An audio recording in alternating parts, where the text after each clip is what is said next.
What's going on, everybody? Welcome back to PT the Chat podcast. We are back on StreamYard. What is going on, everybody? My name is Robin Boat. That is Sean Misha over there. John, how's it going? Happy Friday. I'm doing good. How are you doing? I'm doing good. We're back on the platform, man. That's what's most exciting. We Back have here on StreamYard. We have lots to talk about. A lot of things happened since our last StreamYard. I mean, I don't know if you guys saw us. We did a little bit TikTok in there. Saw Robin's face. Didn't see my face, apparently. Because TikTok's dumb.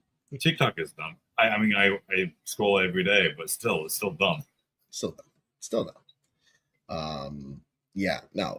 So we decided, let's just go back to StreamYard. We love you folks out there. We love interacting with you over here on StreamYard. So thank you so much. Don't knock. We will be on TikTok sometimes. Oh yeah, no. When it's on breaking news, like on a Thursday at like 5 o'clock when we can't be on it or something, or a Sunday at 2 o'clock or something like that, or 12 a.m. That's right. Sorry, something like 10 a.m. Yeah, 10 a.m. is a little bit early, but I don't know. Like that breaking news when we had Rafael Devils leaving the Red Sox. That was like that Sunday at 1 o'clock.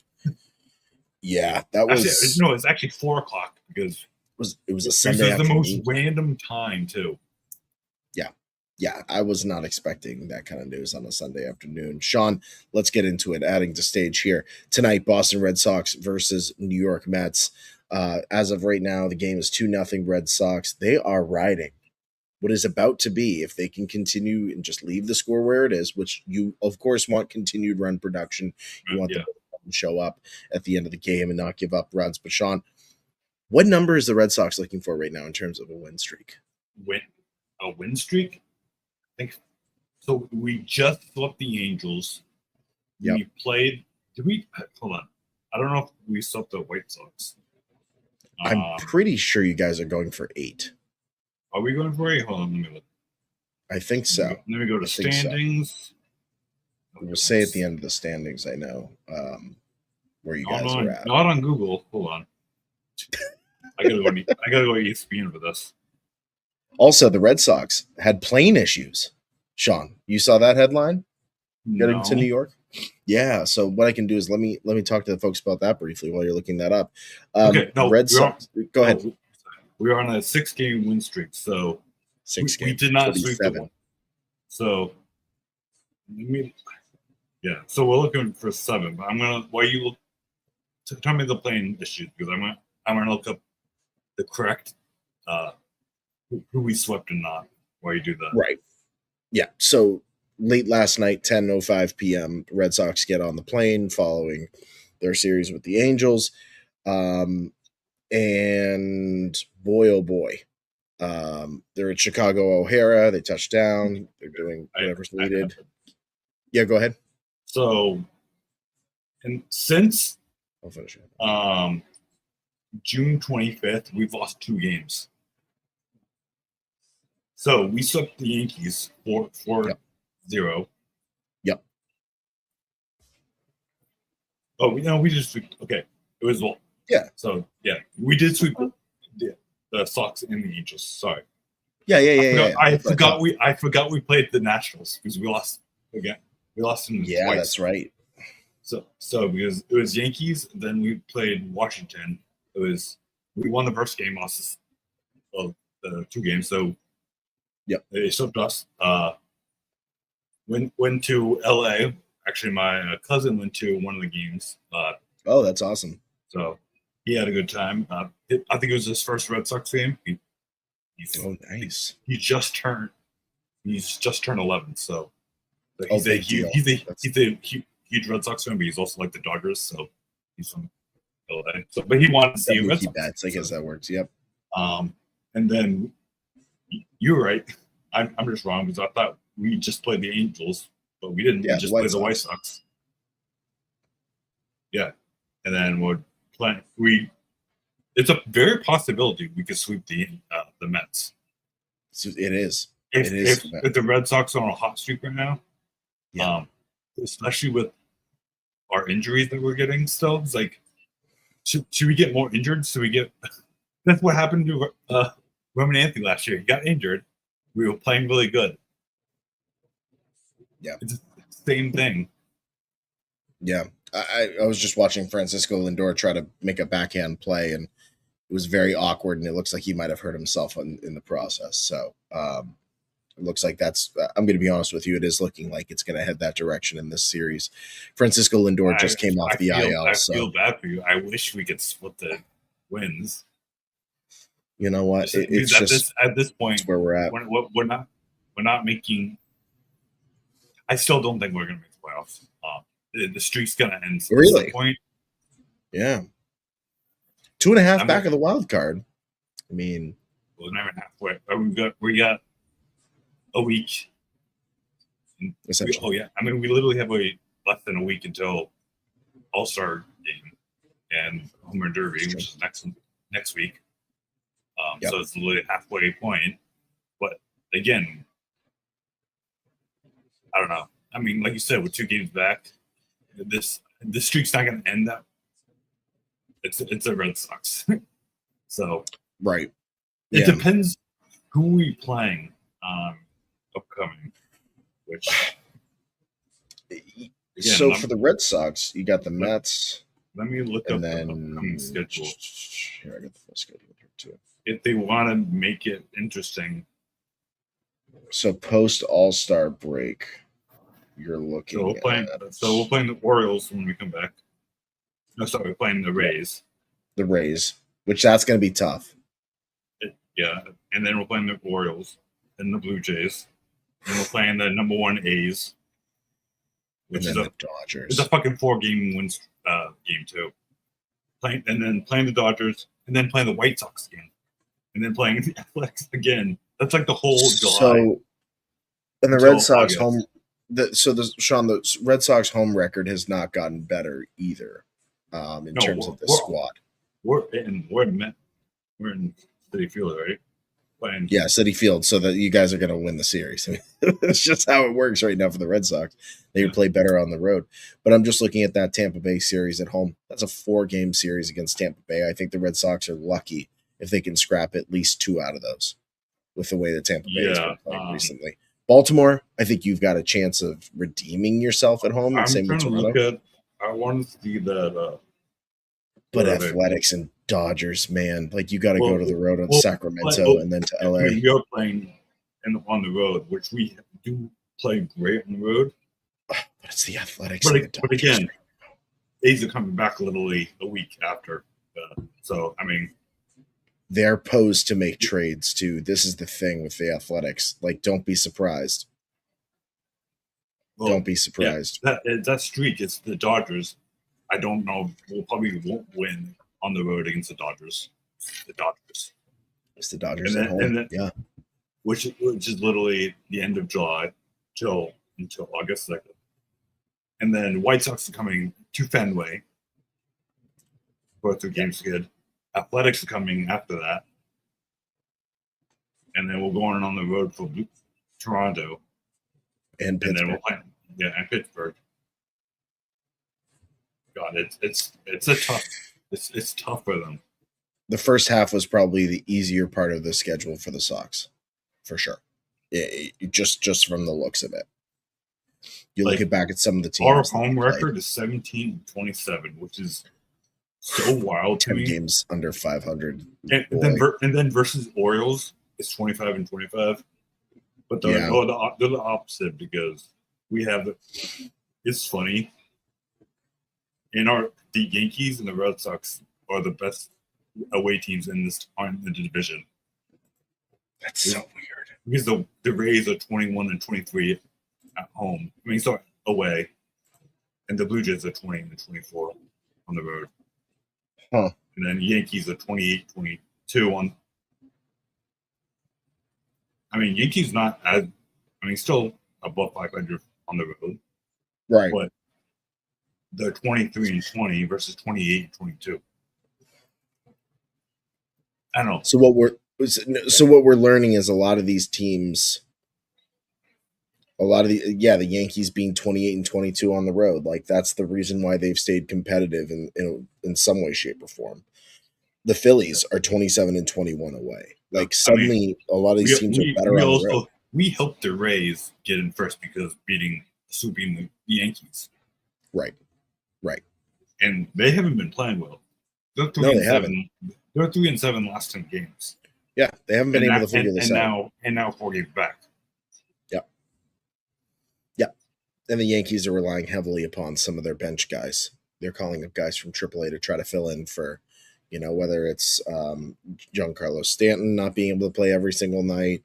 I know Anthony Volpe just came back, but, Ben Rice has been on and off with injuries as well. Austin Wells has not been necessarily reliable for the Yankees, so they're in a very interesting situation. And also they don't have a judge right now, which is right, and that's been the big thing for them. Yeah, that's the reason for their offense, for him to come back and hit home runs, which is what he's designed to do. Right. So I don't know at what point do the Yankees, with Aaron Judge's inconsistencies in the playoffs, not being able to stay healthy even during the regular season. Like, I don't know. I think we're getting to the end of Aaron Judge being a Yankee, if I'm being completely honest. I think the Yankees are going to have to really. He's going to go to the Blue Jays. Not Blue Jays. Go to the Dodgers. Yeah, I mean, he's going to either go to Chicago, to the Cubs. He's going to go, one of those kind of squads that will pay the money, but will give you the same kind of play style and coaching as the Yankees. This trade deadline is going to be interesting. Do we see, again, we always ask this question, what's Mike Trout's situation with the Angels? Mm-hmm. Like, there's a lot of buyers out there for somebody like Trout right now, too. If he doesn't get traded, I think he's staying the Angels for the rest of his career. He'll retire this year, an Angel is what will happen. No, I mean, like, he's going to keep playing as an Angel. Do you think he's going to keep going? Oh, wow. If he doesn't get traded, or I don't know how loyal he is to the Angels. So right. So if he was to be traded to another team, I feel like time after time, like the Angels have been always past like 5 years, always been in dead last or close to dead last. You would assume Mike Trout wanted to leave. You would think so. For sure. There's a team, Sean, that has come up in my mind recently that could be a play for Mike Trout. That could be a play for the Pirates. Yeah, actually, the team across the state who has prospects, who has people who could be a good trade. The Philadelphia Phillies. I could see Mike Trout in a Phillies uniform, unfortunately, because I mean, Kyle Schwarber. All you see is red in them. Well, yeah, I mean that's part of it, but no, I think that the Phillies have not been impressed with what they've seen from some of their acquisitions during the offseason for outfielders specifically. I mean, they had to get rid of Nick Castellanos because Nick wasn't working out there. You have Kyle Schwarber in the outfield. You have Bryce Harper, but how much longer is Bryce Harper going to go? This? I think if the Phillies are going to make a move, they're 3 games back of Atlanta right now. The Braves are also another team that could make a move for Mike Trout. But if the Phillies are going to make a move for a championship, this is the year that they're going to have to do it because Don Mattingly is the guy. Don Mattingly is a fantastic head. I don't know why during this offseason they just didn't make Don Mattingly their manager. I don't understand why they waited. I mean, yeah, because he's been in the league for how many years now? A long time. Like the reason why he's still staying, and he's probably still one of the best coaches since Ron Washington. Yeah, Ron was great. Ron had a lot of postseason runs with his squads. And it's at the point, too, where I think for the Phillies, this is a unique opportunity. The Marlins have been really good, but that usually dies out in the second half of the season. It's really going to be between the Phillies and the Braves. And if you want to overtake the Braves this season, you have to have power bats. You have to have people who have some postseason experience, but also bring a veteran presence to the locker room. And if you have Schwarbs in there with Mike Trout, with young guys like Justin Crawford, and some, Edmundo Sosa, who's playing second base for the Phillies, suddenly you've got a presence that's really dangerous. I hate that I'm talking so positively about the Phillies. I really do. Yeah. I hate that I'm doing it. But when you're looking at the rest of the league in terms of teams that have a chance to go deep into the postseason, in the National League specifically, it's down to the Phillies, the Braves, and I'm going to throw another name in there because I think they're going to have a red hot second half. I think the St. Louis Cardinals. Yeah. I think the Cardinals are due. Jordan Walker has been absolutely incredible for them. JJ Weatherholt gets the big contract. And not for nothing, their pitching rotation is sneaky, man. They got some young stars in their pitching rotation. So I don't know what's gonna happen in the second half in the NL Central specifically, but I think unless your Pirates can figure something out, 47-47, I know. I mean, Ryan O'Hearn has been incredible. Yeah. He had an incredible night the other night. Yeah. So I don't know where that's going to head, but we definitely need to keep an eye on that division because other than the NL East with the Phillies and the Braves, and of course the Dodgers in the West, right? Like Dodgers, of course, are top contenders. They've done it before; they'll do it again. But it really does come down to those teams: Phillies, Braves, and then I think people have been saying the Cubs, but I think St. Louis is slight. They're gonna find a way to make things interesting. Yeah, I mean, it's funny looking back. Like in the beginning of the season, we're talking like on our predictions. I had Cincinnati going it all. Yeah, I know. It's been rough for them. They're sellers this postseason. This trade deadline. They gotta do something. Make some trades. Like, is it time to move on from Ellie? We're gonna have a big trade deadline special on trade deadline day this year. I think. What day is that again? I think we're looking at. I think it's a weekend. Let me look. So maybe Monday. So August 3rd. Okay, so we do it in the evening, right? We recap all the different things that happened and where players went, but I think it's going to be important because there will be a lot of pieces moving, and I think there are names that we aren't even talking about that are going to be. I mean, for the Mets specifically, Francisco Lindor has been thrown around because of his injuries, but also because oh my goodness, what happened? Well, the Mets. Did Mets do something good, or did the Mets actually do something good? Are we losing? No, you're winning by one. You're winning by one. No. You guys scored 2 runs based on Willie or Abreu RBIs. Really bad play by Caleb Durbin. Durbin at third. Threw the ball past Anthony Siegler at second and scored another Mets run. So it's 2-1 Red Sox right now. When the Mets have a runner on third. So chance to tie up this game in the bottom of the third. Sonny Gray. I mean, I think, boy, talk about a guy who's had a season too. Yeah. 10-1, 2.65 ERA. Complete all-star snub. Crazy that he doesn't make it, but Sadon makes it in as a replacement player. But. Yeah, I thought Wilson Contreras would get this up over Rafael, what he's doing, but I understand why he got it. His defense is so good. Yeah, he's a dynamic player, so it makes a lot of sense that he was able to make it in.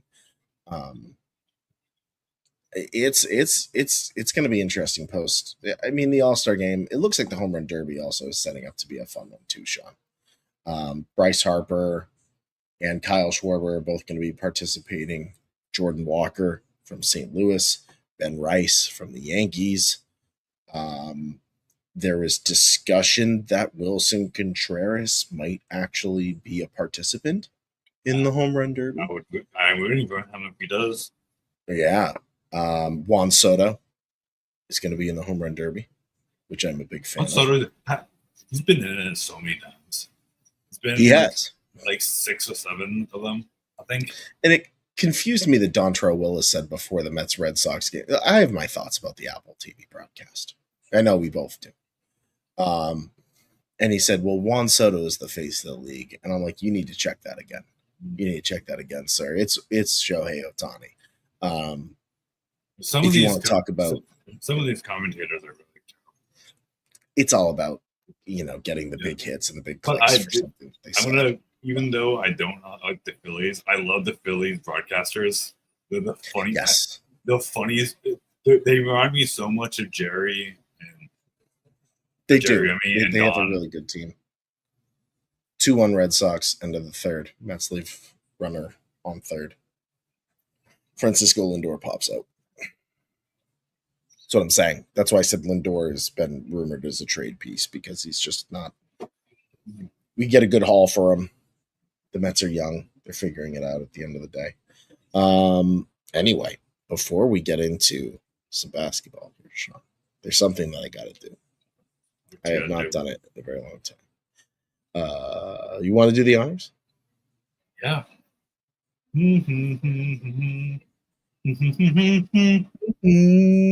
don't have the video, but that's okay. What I love even more is pouring over the box scores. There we go. That's right.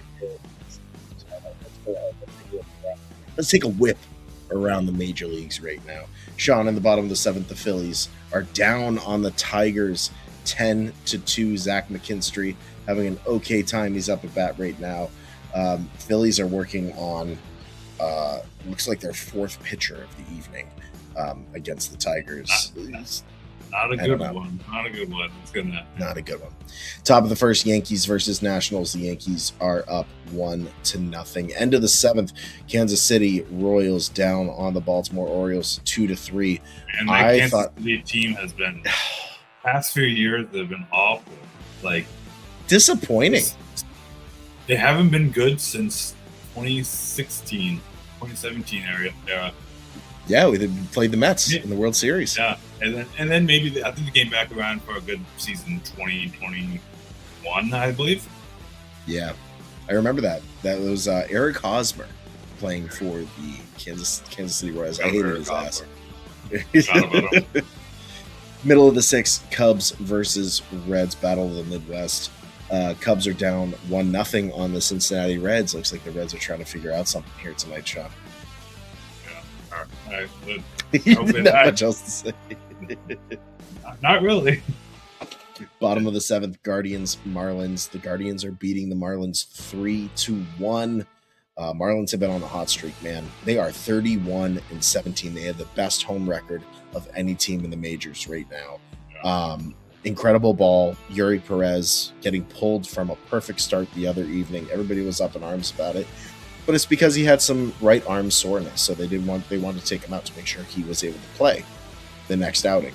So makes a lot of sense. Marlins are down against the Guardians. They'll probably figure out something in that game.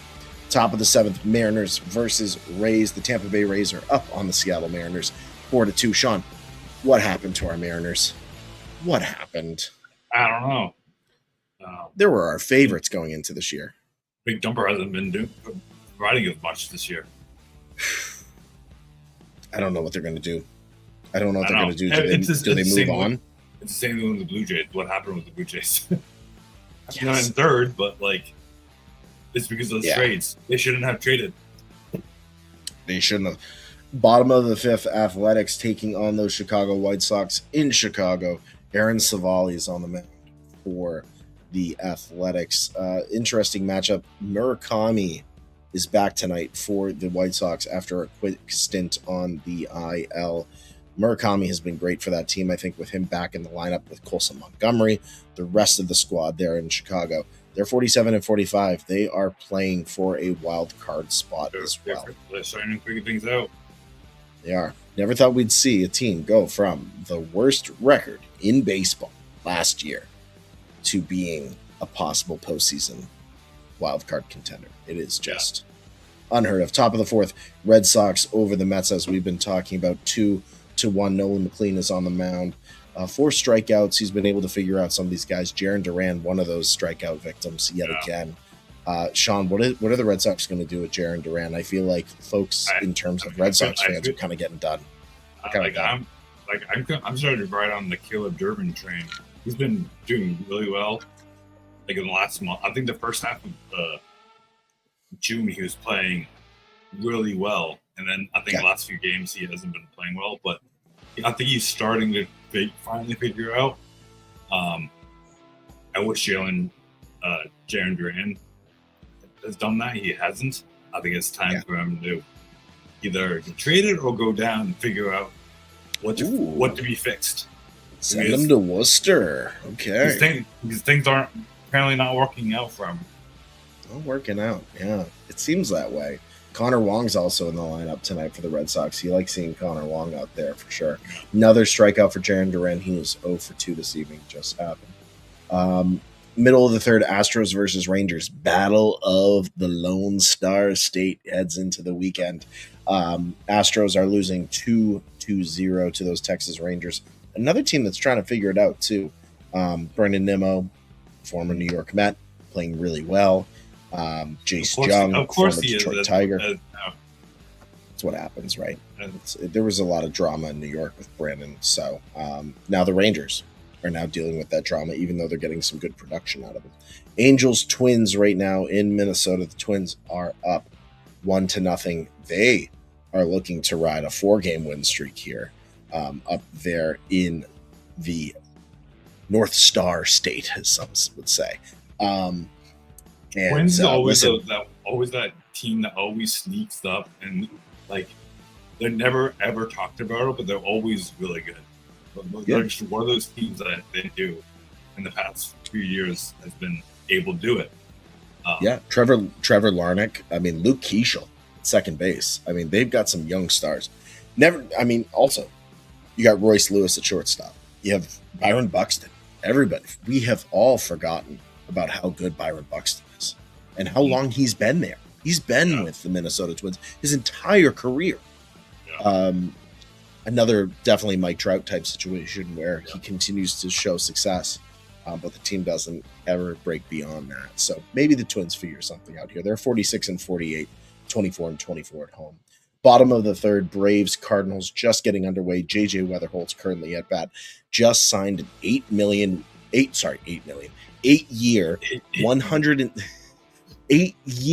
$116 million contract extension with the St. Louis Cardinals.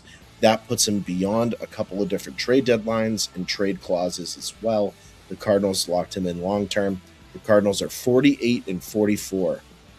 They are looking to grab that one of those wild card spots, and it's looking like Chris Sale is having a rough night on the mound so far. They have bases loaded right now against the Braves. So one of my sneaky teams, Sean. We'll see what happens. Yeah, we'll see. St. Louis Cardinals. At 9:40 p.m., the Blue Jays take on the Padres. Shane Bieber had a really good outing this last time. Dylan Cease with the no-hitter the other evening. Talk about a guy who's fantastic. I don't know what the Blue Jays would do without Dylan Cease, to be honest with you. They would cease to exist. Here we go. That's horrible. That's terrible. Sean, your thoughts on the Blue Jays? It's probably worse than mine. Bieber fever for Shane Bieber. Oh, what was it? I said Bieber fever. Just Bieber fever? Oh, they said Beaver fever. I'm like, whoa, easy there. Whoa, I don't know. Anyways. What's going on with the Blue Jays? What's going on with your Toronto Blue Jays? Like, are we going to figure this out? Yeah, you like the Toronto Blue Jays. I do. They're not my team. I like Vladimir Guerrero Jr., so that's who I like. That's true. What are they going to have to do here? Like, are they sellers yet again or buyers at the trade deadline this year? They were in the Shohei Ohtani mix last year. If you remember. They got to figure something out. I mean, do they make that mistake again and go even worse, so they keep what they have and believe? Like, that's the question. I don't know. That is the question. I guess we'll find out at the end of the day. At 10:10 p.m. this evening, the Arizona Diamondbacks take on the Los Angeles Dodgers. The Dodgers are 31-16 at home. They have the second best home record of teams. Diamondbacks are 19-27 on the road. Sean, I think we're looking at maybe a possible slaughter live on TV in terms of baseball. It's a little. Yeah, that's not going to be good for the Diamondbacks. Yeah, it's not. It's not a good situation. 10:15 p.m. the Colorado Rockies take on the San Francisco Giants. Both teams, I would say the Giants heading in the wrong direction. Personally, I think the Rockies, they're trying out some of their young talent. I don't know if you've had the chance to watch. Cole Carrick has been absolutely incredible for the Rockies. Their Ethan Holiday is very close to being called up to the Rockies. They got a lot of young players. They remind me a little bit, I think probably in the next couple of years, of the 2007 Colorado Rockies. They're getting there. They're getting there. It's sad because I personally respect the Rockies franchise. I think Rockies? My Rockies. Let's put it out there. Listen, big fan of Charlie Blackmon over the years. Such a good baseball player. Still one of my favorite players to come out during that era. Everything about him, he was he was a good player, but he was also just a really likable guy. He never got himself in trouble. Nope. Brewers Pirates were postponed this evening due to rain in Pittsburgh, Sean. Brewers at 59-34. They're 30-16 away. We forget about Milwaukee sometimes. We do. Yeah. But they're always top. I mean, they're in first this year, right? Yeah. They're right there, man. They are right there. Earlier today, Spain beat Belgium 2-1 to move on. Not surprised by that outcome there. Spain is moving on to. Yeah. Go ahead. I was going to say yesterday. Of course, no surprise. France beat Morocco. I think it was also 2-0. So Mbappe, 2 goals. Yeah. 2 goals tomorrow it's Norway versus England. It's gonna be a very interesting match. I'm rooting for Norway. Yeah, I'm right there with you. Norway, England tomorrow. Then we've got Switzerland versus Argentina. How many goals is Holland going to score? At least two. At least two. I would say at least 2. It could be more. Argentina versus Switzerland. Then you, of course, have France versus Spain. So they got to finish up the bracket on the right-hand side before we find out what happens. Spain versus France will be on Tuesday evening for folks who are wondering.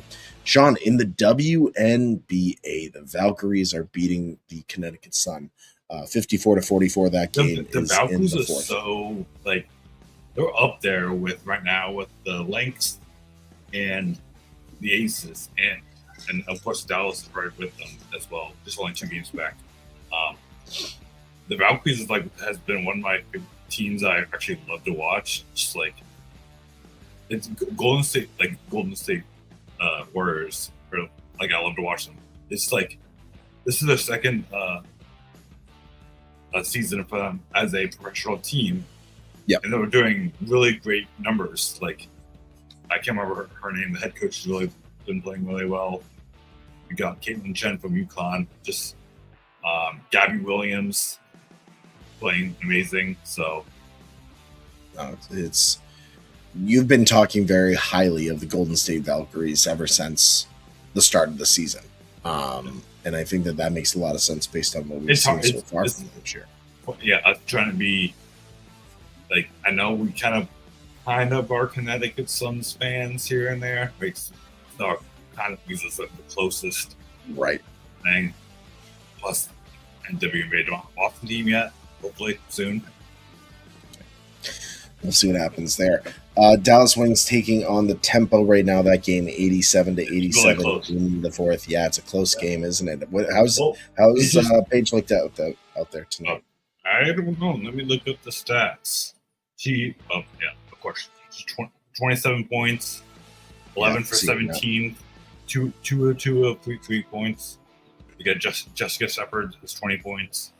So we get 13, Easy for 13. They're all playing really well. So Harrison off the bench, interesting or Harrison on the tempo. Yeah. So my TV is so much slower. It's much slower. So someone's about to get a 3 here because it's 90 and 87 now. Yeah, I'm seeing 90 to 87 as well. 87 on 87. That's like 2 minutes off. Like I don't like the Xfinity thing. All off. It's all off, man. It's all off. No, it's really more than 2 minutes. Like it's not even. It's still 87, 87. Whatever. Chicago Sky take on the Sparks at 10 p.m. this evening. Sean, anything about the Chicago Sky that we should be looking at? They've been awful. Yeah, I mean, Natasha Cloud, I know, has been the big conversation there. Yeah, but also it's just the whole organization is it's not good. Like I think I saw someone on, I think it was on Twitter or TikTok saying it was a former team or member or whatever, which have stories about it. It's not good for the team. It's no wonder why Angel Reese left. To a better team in Atlanta. Still not the top team, but doing better than the Sky. In Summer League NBA, the Bulls are taking on the Grizzlies this evening. The Grizzlies are up 51-45. The Miami Heat defeat the Milwaukee Bucks today, 119-86. We will get into details about why the Miami Heat versus Milwaukee Bucks matchup meant something more to two specific players who may have gotten themselves into a little bit of a kerfuffle. And then now technically 3 because the guy who got traded is now with. We'll talk about it. We'll talk about it. Celtics taking on the Raptors tonight in Summer League. The Raptors are up 5-0. That game is on ESPN. Pacers defeat the Cavaliers 99-93. Rockets over the Nuggets 97-86. Sean, the Summer League has really been great to see these prospects and to see some of the young guns get out there and shoot really well. I know Patterson for. I saw AJ got 27 points the other night versus. I can't remember who it was. It got also really high, but 9 fouls. Did you see that? Yeah, 9 fouls. Isn't the limit 5? 4. But not for Summer League. Is the Summer League different for the fouls? I think Summer League's a little bit different. I think the Summer League's a little bit different. I don't think they're as strict about it. Because I think the guy, I saw his comment saying, I can't remember who it was, saying that it's if they're going to give me 10 fouls, I'm going to go hard and do it, something like that. Yeah, right. At that point, might as well try to get those many blocks you can. Folks, those were your box scores for this evening from across all the leagues. But Sean, let's get into that Miami versus Milwaukee situation. So this news came out from Shams this afternoon that there had been an altercation. Literally 3 hours ago.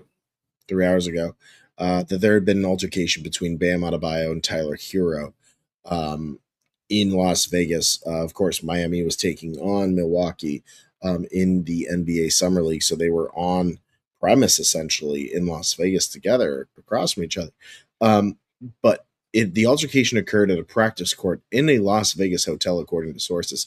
It started when Adebayo approached Herro about comments the guard made, critiquing the center on his social media after their 7-year run as teammates in Miami ended when Herro was traded to Milwaukee. Sean, I'm going to stop that article right there. Yeah. It sounds like Tyler Herro and Bam Adebayo have been battling each other in terms of personalities. It sounds like this trade had a deeper meaning to it for Miami. Moving on from Tyler Herro was a way to give Bam Adebayo some space in order to be the player he needs to be. Tyler Herro sounds like he could be a problem. Yeah, it seems like apparently it was said in the third paragraph saying, kind of summarized. I think it was interview he was doing. He was going after Bam's. I think I'm sure it was his 81 points, whatever score, something like that. And then, like, I'm sure that's not the only. Of course, that's not going to be the only reason why, but like that's no. like this. That's why he kind of Bam went up to Tyler, and apparently, if you see this sort of his, he got a black eye or right in the what do you call that, on the eyelid or whatever. Under the eye, the cheekbone, eyelid, whatever. Cheekbone. You can definitely see it where Tyler got hit by. So yeah, I mean, I think it seems like it's a Tyler Herro problem, and it does. Bam had enough of it.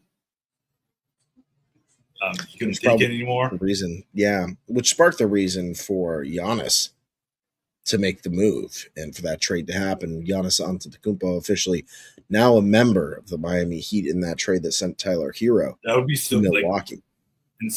It'd be wonder what it looked like still if Tyler Herro, if that trade didn't go down and the Celtics got him instead. Now coming out with this story, like I feel like Tyler Herro was going to get traded anyways, but to a different team, most likely. I think Miami did not want that anymore. And obviously then see Bam as a problem. Yeah. Personally, I like Bam Adebayo. He's a great guy. I think so too. I'm not a huge fan of Tyler Herro personality and stuff. So, yeah. What are your thoughts on the Giannis trade in terms of what that does for the Heat, Sean? Do you think the Heat are done now that they've added Giannis, or do you think the trade of Tyler Herro now leaves them kind of available? I know they have Davion Mitchell. They have other players that they can kind of rely on to help carry the point guard position. I don't think they're done. I think they need at least one more piece. Is it LeBron James? I don't think LeBron's going to Miami. Honestly, I think he's going back to Cleveland. I don't know how many years LeBron has left. Obviously, I think he's still trying to get that one championship left. I don't think Miami would be the great place to go. If he wants to do that, he would. I think honestly, he would have to go to the 76ers, which we'll talk about that in a bit. But going back to Giannis's trade, obviously, I think Giannis wanted to go more to Boston. It seemed like he wanted to be happier in Boston. Obviously, that didn't happen because Brad Stevens being a clown right now, right? In terms of that, but I think Giannis is going to do great in Miami, though. I don't know. What do you think? I think so too. I think if there was any franchise other than the Celtics, I think I'm just gonna take this off the screen for a second because Sean, I'm going to find the exact clip because I posted it on TikTok and on Instagram. I think I told you back when it came to trade deadline time, right? And the first news was breaking of Milwaukee is searching for a destination for Giannis, and Giannis is actively looking around and shopping. I think I said directly to you, the team that is at play for him that makes the most sense right now is the Miami Heat. Yeah, I do remember. And even then, I was like, well, Tyler Herro and Bam Adebayo, like Miami would have to give up some decent pieces and some draft prospects in order to go and get Giannis. I think it's always been Miami since the beginning. I think there was a play up really that Boston was at play for him. I think it's always been Miami. It's always been Miami. I think it was going to be regardless, even if Brad Stevens offered someone like Derek White or Baylor Sherman or Hugo Gonzalez, which a lot of people were thinking that was going to happen, but didn't, of course. And we got we got much worse than that, but still not worse. Yeah, but... Sean, this is how. I should have worn my brown shirt today. Which, by the way, they are on discount at the Celtics team store for $21 now. Should be less than that, I think. $5 anymore. $7. Of all $7. Teams, he had to go to the 76ers against the Boston Celtics fucking rivals who got choked in a 3-1 series league. I know you have strong thoughts about this. We were talking about them on TikTok Live, but I'm not sure if the good folks on YouTube have heard them. No. This was a bad move by Brad Stevens. 100%. After it's been almost more than a week now since the trade happened, and I'm still baffled by it.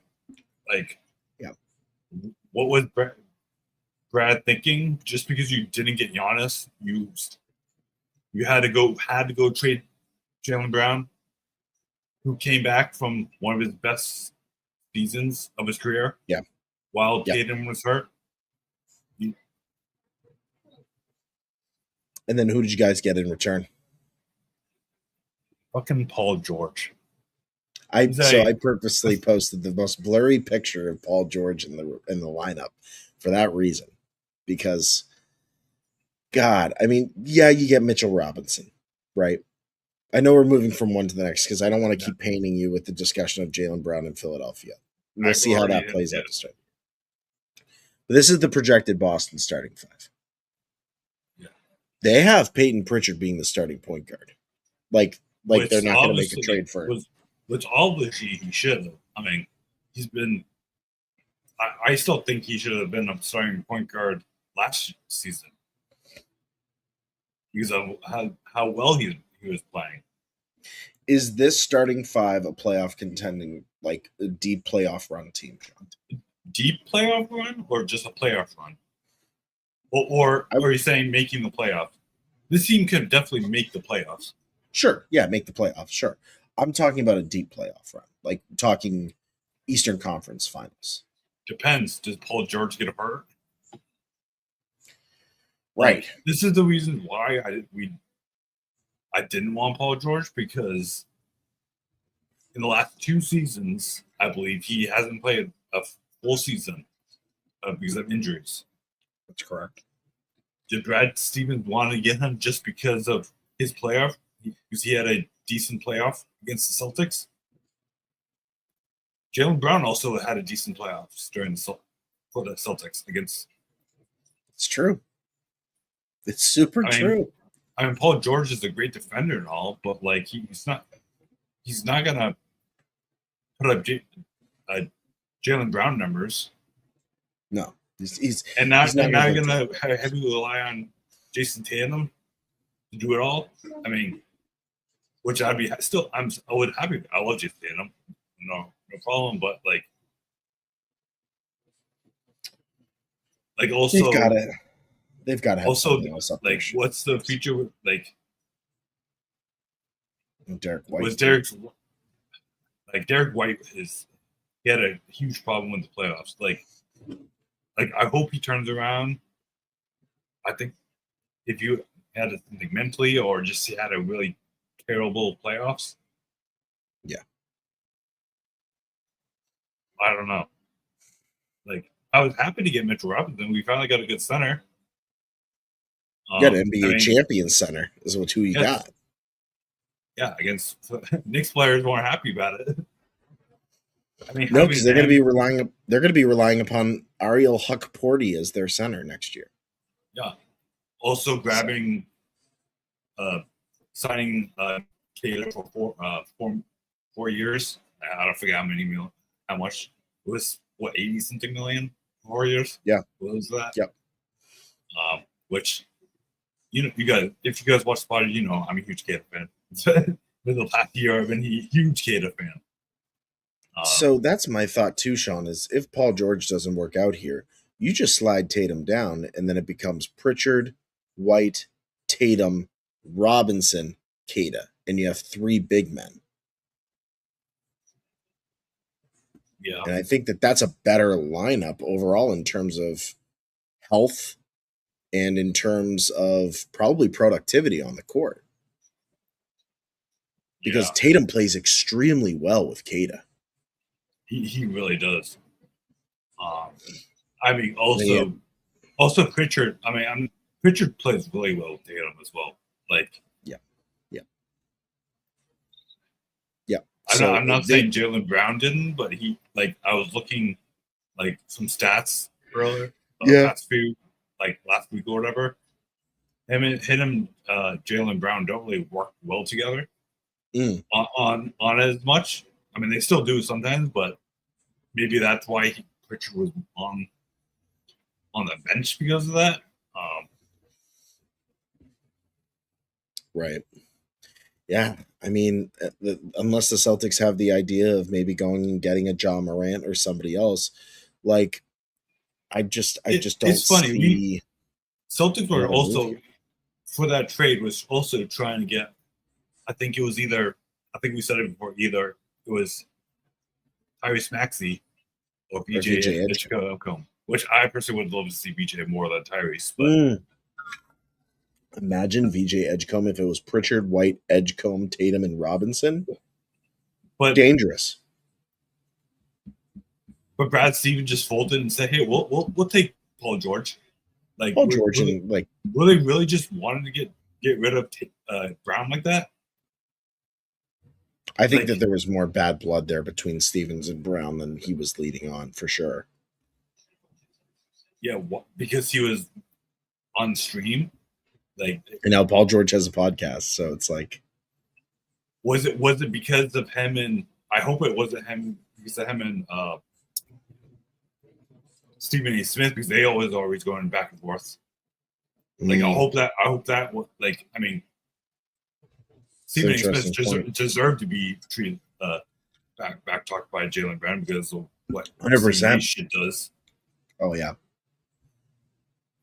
Yep. No, I agree. It was after that trade, I lost credibility to Brad Stevens. I think any Celtics fan would say that now. From the beginning, real Celtics fan didn't want Brown to be traded at all. It was mostly mostly on Twitter, half of Twitter or whatever was saying, "Oh, let's go grab Giannis," or and me, we talked about it before. I didn't want Brown to be traded at all. All I wanted to get a really good center, which we did. Right, and you didn't even have to make Robinson a move. Is a good Al Horford replacement. Al Horford is a really good center. Yeah, I agree with that. Well, Sean, we have to move on from that, but it's definitely something that we got to keep an eye on in terms of what if the Celtics are going to make more moves or, I don't know what could be the next big move for the Celtics, or they leave the lineup this way. We don't know just yet. We're going to find out. We're going to find out at some point. Looks like the Wolves are going to win. They're 10 points up. Oh no. Page okay. He's on the floor. Oh, she's good. One of our final stories for the evening, and Sean, I'm going to let you close it out with some tennis because we are moving into the final stages of Wimbledon as well. But before we get to that, Kawhi Leonard, the trade from the Los Angeles Clippers to the Toronto Raptors, we reported on it on our TikTok live. Folks were on watching.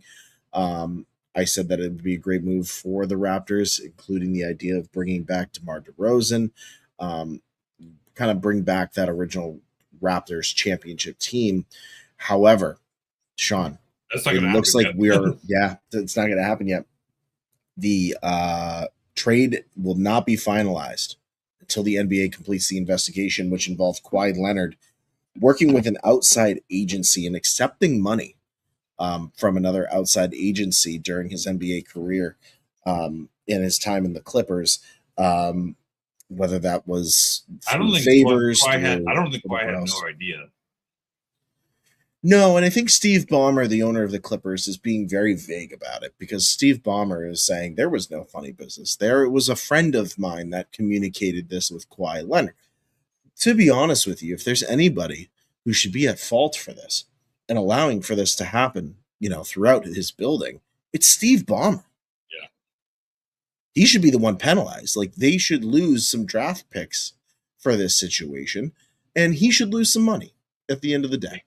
I mean, like I said, I don't think Kawhi should be any in part of what happened, because, like, I don't know. He got wrapped up into something that he was told would be fine. Steve Ballmer probably told him, "I'll take care of any legalities that might be a problem." And Kawhi was like, "Okay, go ahead. You're the owner, dude." Of course, that went back at him, and now the Clippers were very the Clippers getting investigated. Kawhi Leonard is not getting investigated. The Clippers are. Right. Which is why this trade is being held, is because the franchise is continuing to be looked at. So they don't have the right to make the trade official. My question is, this investigation has been going on for months. The gambling has been going on for months. Right? Yeah. Yeah. I would say since before the trade deadline of the NBA. This news came out just before the trade deadline. Before a month, yeah.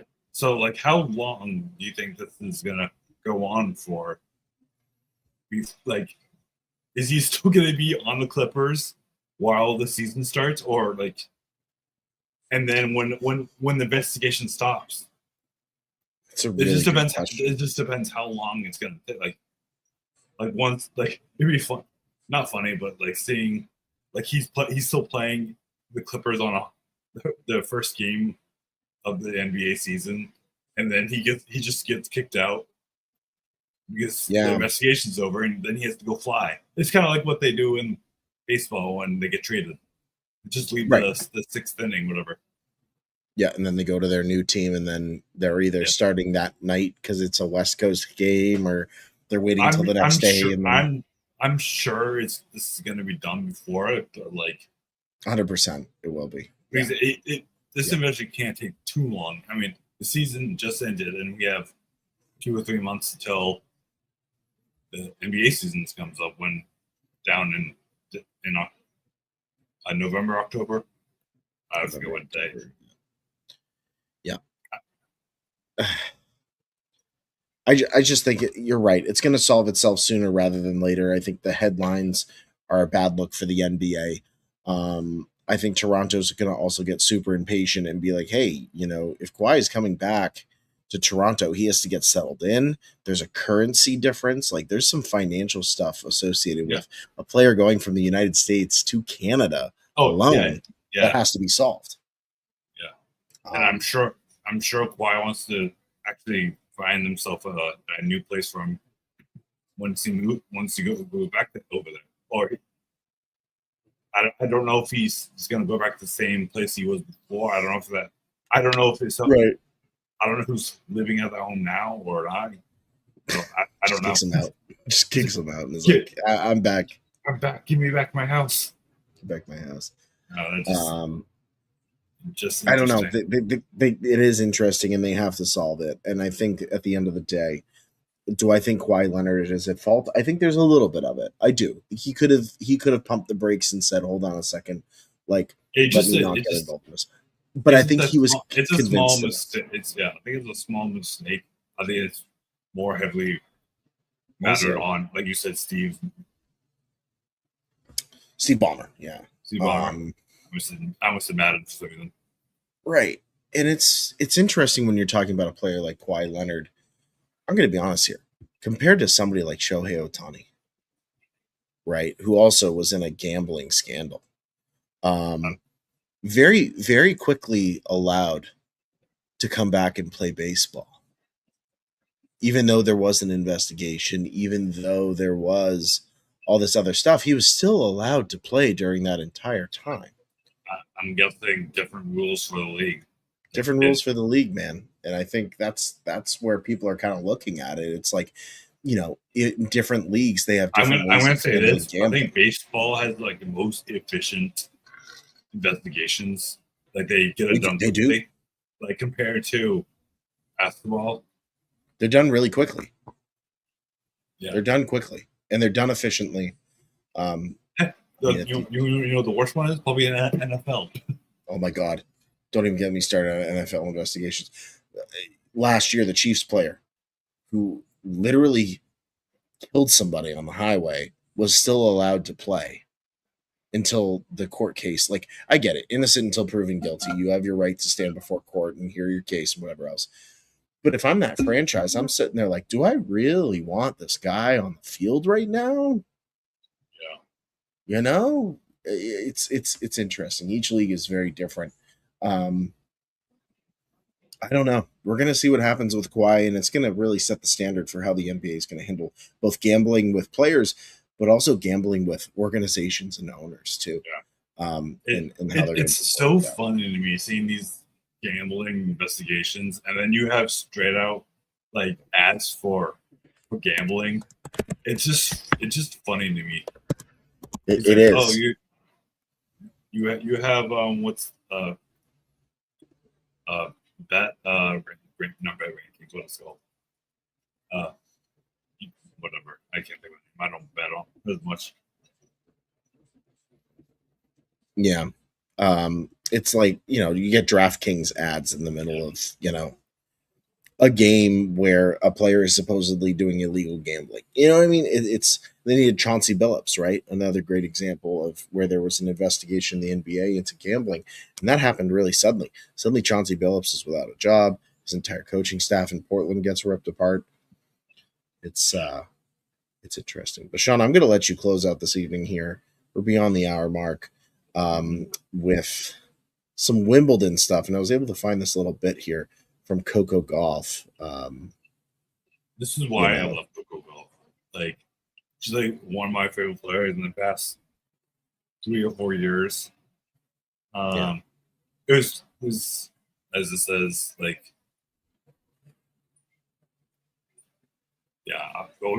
want me to just read it? Might as well. Yeah.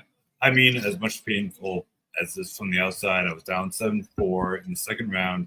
I'm here in the semis. This at a point on my racket at the tournament, I didn't think it would be this year. I was about to comment. She didn't think she was going to make it even to the semis. And like I think Coco's like one of the most humble people out there. Like so is Naomi as well. It's not a painful story. I think thousands of people would love to lose the semifinals of Wimbledon on a match point. It was insane. I didn't watch it. I was working. It was an insane match. I think she was playing against Carolina, which she's playing the finals tomorrow. She won the first set. Coco won the second set. And the final set went down to six games. I see that. It went down to 6. Yeah. It went down to 6, and then they did the break point the actual set points, whatever, and it went up to apparently it was like I think at one point she was down 1-4, came back, and then the final was with Carolina winning with it was 10-8. But I think it was her serving really was 7-12 to 6-10. Yeah, I think it was the serving that ended up getting her. I mean, she played phenomenal. Like, I'm also Carolina. I'm going to root for Carolina. She played really well. But I'll read the rest of it. Sure. It's something I like to experience again for sure. For sure, no. But I'll make my next moment when I win a match like this even sweeter. Yeah. Nice. Yeah. It's been quite a Wimbledon from my understanding, Sean. Yeah, so the semifinals was Coca versus Carolina, which Carolina won, and then it was Marta versus Linda. Kostiuk, I think that's what you're going to say, and Linda won. So it's gonna be Linda versus Carolina. It's great to see women's tennis having a number 10 versus a number 9, and you don't see like a top 5. You don't see Iga, you don't see Anisimova, you don't see Jessica Pegula, or you don't even see I can't remember her name. Number 1. Yes. Sabalenka, which I'm not a huge fan of. But the men's has been really well as well, which today was Jannik Sinner versus Djokovic, which Djokovic lost. It would have been insane if he won that. Going to the finals, being at age 39. Wow. And then you had Arthur Ferry versus Zverev, which I think Zverev's amazing. My mom loves Zverev as well. So it's gonna be Sinner versus Zverev. I kind of want Zverev to win. Yeah, I mean, like you said, the Wimbledon has been crazy. We had Serena came back for a game, which was electric. She lost. Then she found out she got injured, so she couldn't play doubles with Venus, which that was the one I was excited to see. Didn't happen. So maybe they will play at the U.S. Open or maybe Australian Open. Who knows? Depending on Serena's injury, I think. But I think Serena actually needs to play a little, not the practice course, but the stuff before the majors. Right. She just got lucky because she got the wild card. So because other people were hurt or whatever. So we should be staring at a pretty busy weekend of Wimbledon, is what you're saying at the end of the day. We got some big matchups here. The finals, tomorrow. It's gonna be a busy day of sports tomorrow. You got the women's single tennis, and you got Norway and England. Yeah. Big time for a lot of different sports. You're right. And the Wings beat the tempo. So there we go. I think Paige had a night. Yeah. Paige had 34 points. Wow. 13 to 22. Finally, Enrique has been. Enrique's numbers are so weird. She has like one good game in out of 5 games. Like, it's weird. I think that she needs to get traded, and she needs to either go to the Sun or something, because right. If they want to prioritize AZ Fudd, because you can't have it. It just doesn't work having AZ Fudd and Enrique on the same team. It's with Paige. It's hard. Yeah. Yeah. Boy. Yeah. Well, on that note, with the Wings getting the W tonight. It was really good. It got a lot of great conversation going here, Sean. It is that time of the show. It's a little thing we like to call plug time. Plug time here from Painting the Chat podcast. Sean, where can the good people find you across social media? You guys could follow me on Twitter at SeanMashow1, right down here. Where I retweet a lot of stuff, and it's mostly basketball or whatever. You guys follow me on Instagram at It's Zone Z. You can follow my TikTok, and it's Zone Z, I believe. Get Sean up to 50 so that he can live stream on his page. I hope it's unless they changed it. I think it's 50. Yeah. Instagram is now 1,000. You have to have 1,000 followers to do an Instagram live. It's ridiculous. What are we doing, man? I don't know. We're here on StreamYard, so that's where we are. That's right. We're here live on YouTube, on Twitter. So on Twitter, that's right. You guys can follow me. I know it's a tall ask, man. It's a tall ask. You guys can follow me, of course, here over on Twitter at RobinDubsVote, X_RobinDubsVote, over on Instagram at IG_RobinDubsVote. Please make sure to follow Painting the Chat Podcast, of course, over on Twitter at Paint the Chat Pod. Make sure to check us out on Instagram as well. Listen, we got a big card show coming up. The Commonwealth Card Show happening on July 25th from our good friends over at Sportano and a couple of the other local shops in the area. They just put out a promo for us today. There's going to be plenty of other promos going up this week. Sean and I will be there by Rickham, Massachusetts. That's going to be a big one. It's going to be a big one. We have some special cards. So. Yes, we do. That is for sure. So please make sure to check out our friends over at the Commonwealth Card Show on Instagram. They'll be posting all kinds of giveaways, of course, leading up to the event, things happening. They have the Hobo Brewing Company in Woburn. They have a monthly card collecting night on Thursdays. So make sure to check those out as well. Really great event that they're hosting over there. I wish on the Seacoast we had a monthly, like whether it was a Thursday or a Friday night where card collectors could come together and do that. It's hard, man. It's hard. Especially on the Seacoast. There's not much going on. I feel like they should do something in like Portsmouth or something. Or at least Portsmouth would be fun. Hey, maybe you and I will start that. That'd be fun. Maybe, yeah. You know, do a collector's night somewhere. More to come on that, of course, folks. But anyway, wrapping it up here for Mr. Sean Misho over there. I'm Robin Vogt, signing off here on this lovely, lovely Friday evening. Have a wonderful weekend of sports. Be safe. Be well. Tell everybody that you love them. And let's see what happens.